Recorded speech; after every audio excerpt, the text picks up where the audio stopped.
Jack here, JBF Music and Guitar Lessons. In this quick guitar trick we're looking at displacement, what it is, some well-known examples on how to use it in your own playing. First up is Led Zeppelin's Kashmir. On a side note, I'm just in drop D here if you want to play along with this riff.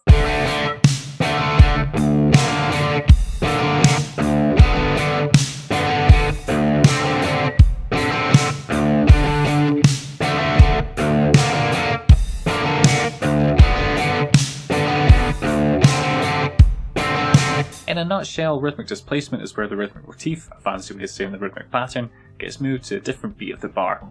And even though it sounds different against the backing beat, the displaced rhythm still stays the same.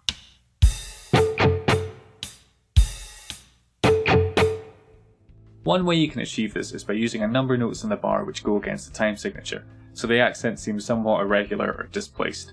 Here we're playing a group of 12 notes against a rhythm of 16. Each time the riff will be displaced by 4 16th notes. But great this time, rhythmically, it's 2 16th notes followed by 2 8th notes, right? If I bundle those two groups together, it's a bit easier to see the pattern. The first one has the rest, the second one plays that low D string.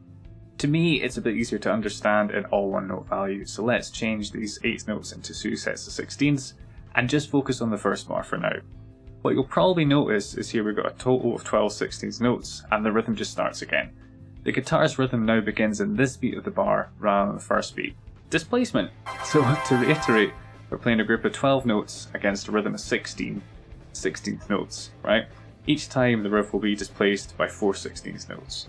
Of course, if I bring up the rest of the tab here, you'll notice after 3 bars, the riff just realigns itself with the start of the bar. This is because the main rhythm, 4 groups of 12 notes, equals 48 notes, right? 4 times 12, 48.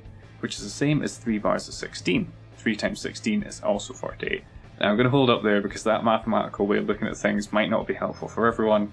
I'm just trying to cover as many bases as I can to convey the basic principle. Another well-known example is a bar from the All Along the Watchtower solo, specifically this one here.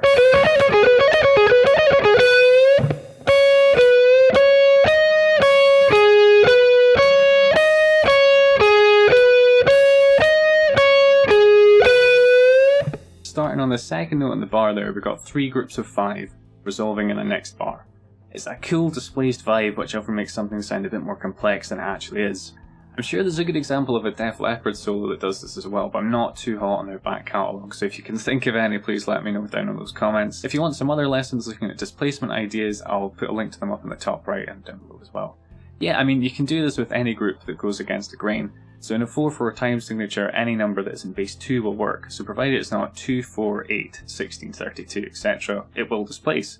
So note groups of 3, 5, 7, 9, 11, 13, 14, which is really just 2 sets of 7, 15, 17, etc. Here I've got a basic lead example using a group of 5 notes. You'll notice that after 5 bars, it actually realigns itself back with the standard.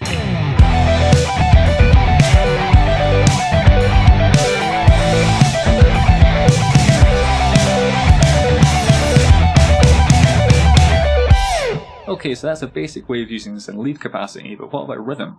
Well, I mean, you can use this in all sorts of genres, but funk is probably one of the most commonly associated ones. Here I've got this basic rhythmic concept, or motif. It's 4 16th notes, with the chord being hit on the second one.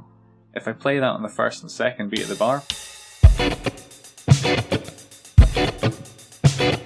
I mean, it's okay, but if we add in some displacement, things are about to get much funkier. I'm just going to displace the rhythm by 1 16th note, and unlike the Led Zeppelin example, I'm not going to keep displacing it, I'm just going to keep it as a 1 bar loop.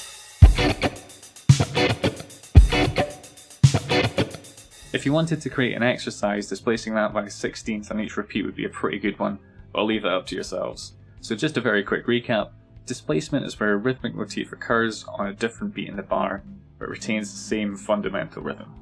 Cool. So as always, I really hope this video has been useful for you guys, and it's been both speedy and informative. You picked up a new trick, ideas, perhaps some new rhythmic concepts to adapt into your own craft, and maybe some areas to look into for further study if this topic has piqued your interest. If that has been the case, you've taken something away, want to show support for the channel, give it a wee pop in the YouTube algorithm, please do consider to share, like, comment and subscribe if you feel so inclined. Cheers guys.